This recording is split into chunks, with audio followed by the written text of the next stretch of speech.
ఆంధ్ర తెలంగాణలో తక్కువ ఫీజులతో high quality results ఇస్తున్న ఏకైక సంస్థ తిరుమల్ ఐఏఎస్ ఇన్స్టిట్యూట్. కాళ్ల పారాని ఆరనే లేదు, తోరణాలు ఎండనే లేదు, పచ్చని పెళ్లి పందిరి కళ్ళ చెదర్లేదు, బంధువులు ఇంకా ఇంటికి చేరనే లేదు.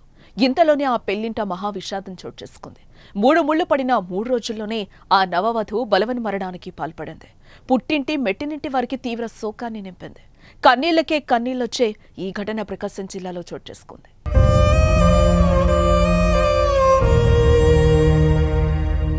ప్రతి ఆడపిల్ల పెళ్లి గురించి ఎన్నో కలలు కంటుంది. 3 ముళ్లు వేసి చిటికెన వేలు పట్టుకుని తనను అత్తారింటికి తీసుకెళ్లే వరుడు జీవితాంతం ఆ చెయ్యిని వదలకూడదని కోరుకుంటుంది. కానీ పెళ్లైన 2 రోజులకే ఆ వధువు ఈ లోకాన్నే వదిలి వెళ్లిపోయింది. ఖమ్మం మండలం దేవన్నగరం గ్రామానికి చెందిన బి లింగయ్య, సువార్తమ్మ కుమార్తె సుష్మితకు పెద్దారవేడు మండలం సిద్ధినాయుడుపల్లి గ్రామానికి చెందిన వెంకటేశ్వర్లతో ఈ నెల 16న పెళ్లి జరిగింది. పెళ్లి కుమారుడి గ్రామంలోనే ఘనంగా వివాహం చేశారు. బంధుమిత్రులంతా తరలొచ్చి కొత్త జంటను మనసారా ఆశీర్వదించారు. నిండు నూరేళ్లు సుఖంగా జీవించమని పెద్దలు దీవించారు. కానీ పెళ్లైన 3వ రోజే ఘోరం జరిగిపోయింది.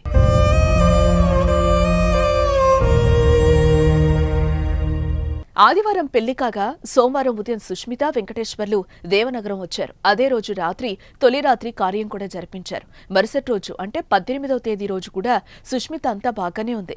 అందరితో బాగా మాట్లాడుతూ సంతోషంగా కనిపించింది. ఇక 19వ తేదీన సారె తీసుకుని అత్తారింటికి వెళ్లిపోవాలి. అంతా ఆ ఏర్పాట్లలో ఉన్నారు. ఆ సమయంలో సుష్మిత తాను బాబాయ్ వాళ్ల ఇంట్లో నిద్రపోతానని వెళ్లింది. పెళ్లి కుమారుడు అత్తగారింట్లో నిద్రపోయాడు. మధ్యాహ్నం 1 గంట సమయంలో సుష్మితను భోజనానికి పిలిచేందుకు ఆ అన్నయ్య వెళ్లగా ఫ్యాన్ కు ఉరివేసుకుని కనిపించింది. కిందకి దించి చూసేసరికి అప్పటికే చనిపోవడంతో రోదన్లు మిన్నంటాయి.